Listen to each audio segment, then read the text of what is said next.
তাইলে শিল্পী না, প্রেম শোনো আর এখন পূর্ণ বলো হয়ে তোমার যায় না। এই আমাদের রিলেশনের কত বছর হয়েছে?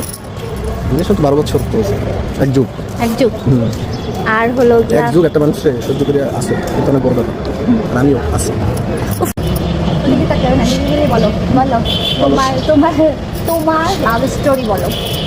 আমার লাভ স্টোরি বলতে শুরু হয়েছিল সেই নতুল্লা বাস থেকে। নতুল্লা বাস থেকে তুমি ফার্স্ট দেখছো কবে আমাকে? ফার্স্ট দেখছি অপুর দোকানে, কিন্তু যে ওর চায়ের দোকানে?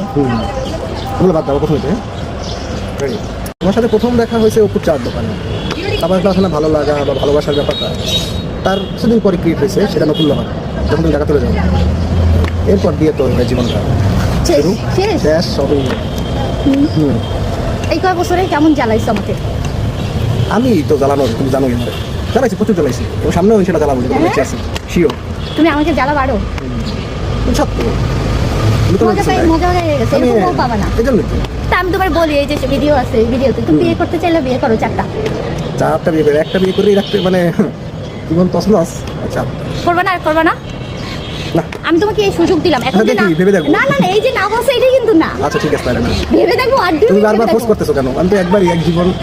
আমি ফোর্স করবো দেখে তুমি রাজি হবা?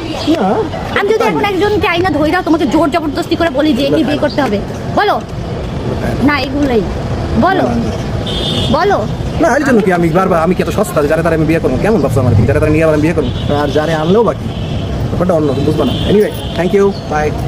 Thank you. মহিলাদের মাথায় যা থাকে, বেটাকে ফান্দে পালানোর চেষ্টা করছি এবং বেটা ফান্দে পড়ছেও লাস্টের দিকে। সে বলছে আচ্ছা ঠিক আছে, সেকেন্ড বিয়ে ভাইবে দেখবো। কত বড় সাহস, ভাইবা দেখবে। এমন জীবন তছনছ কইরা দেব যে ভাবতে ভাবতে চুল পাইকা যাবে, দাড়ি পাইকা যাবে, টাক হয়ে যাবা, তারপর বলবা কোনো দরকার নাই বাবা, এইটাই কষ্টে জীবন শেষ। তবে এখনই সে বলে যে একটা কইরাই বুঝা গেছে যে জীবন কত মধুময়, তো নেক্সট টাইম করার কোনো ইচ্ছা নাই। তারপরও প্রেশার ক্রিয়েট কইরা আমি জোর জবরদস্তি কইরা বলাইছি। তো এইটা নিয়ে অনেকক্ষণ ঝগড়াঝাটি হয়েছে এইখানে যে কেন হ্যাঁ বললা।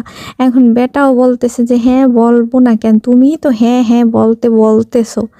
তো এইটা হয়, এটা আমার আমার আমি জানি না অন্য কোনো কাপেলের মধ্যে হয় কিনা, বাট আমার হয়। আমি অনেক কিছু হ্যাঁ হ্যাঁ বলতে বলি, তারপরে হ্যাঁ বলছে কেন সেটাও সমস্যা।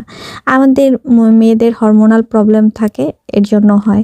তো এই যে শুরু হয়ে গেছে আমাদের পবিত্র সেকেন্ড বিবাহ। কারণ হলো গিয়ে আমরা এখন এখানে সিগনেচার করব।